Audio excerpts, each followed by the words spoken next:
Deshaun Watson also spoke to the media. He talked about his chemistry with Amari Cooper, and if he views this game with the Ravens as kind of a duel with Lamar Jackson, the Ravens quarterback.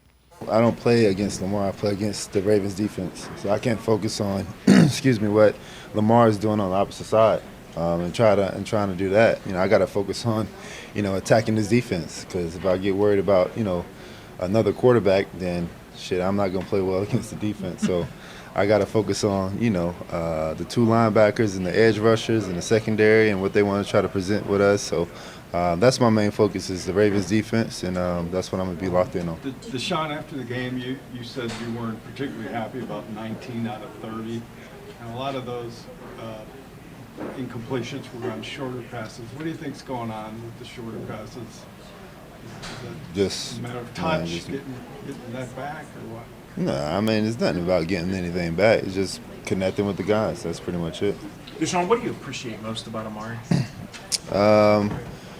The biggest thing is just his work ethic. I mean, he comes in each and every day. He puts in his own time in the film work. He puts his own time in, his body, and just getting out there and just making sure that we all on the same page, no matter who's the quarterback. So I think that's the biggest thing for me. And then he wants to, help everybody else around him, because that he's not a selfish guy, and when his opportunities come, he take advantage of them.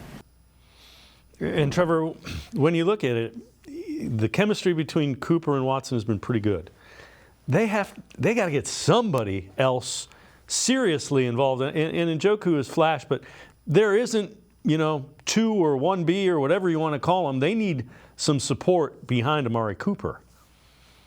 Yeah, and that was kind of what it was like going into the season, right? I think that was a big conversation. And even if you go before the draft, they end up getting Cedric Tillman, who I would like to see more of as the second half of this season goes on. But that was a big reason why we continued to mock draft wide receivers to the Browns, because it's like, all right, you got Amari, and like you said, Njoku can be a really great complementary piece, but you look around the NFL, and if you don't have 2 stud receivers, you're behind the times. It feels like you're not going to compete against some of the best offenses in the NFL. And so that feels like an area where Cleveland has tried to invest some resources in. Obviously, you bring in Elijah Moore. He still has not really recaptured that magic that he had in that first year with New York.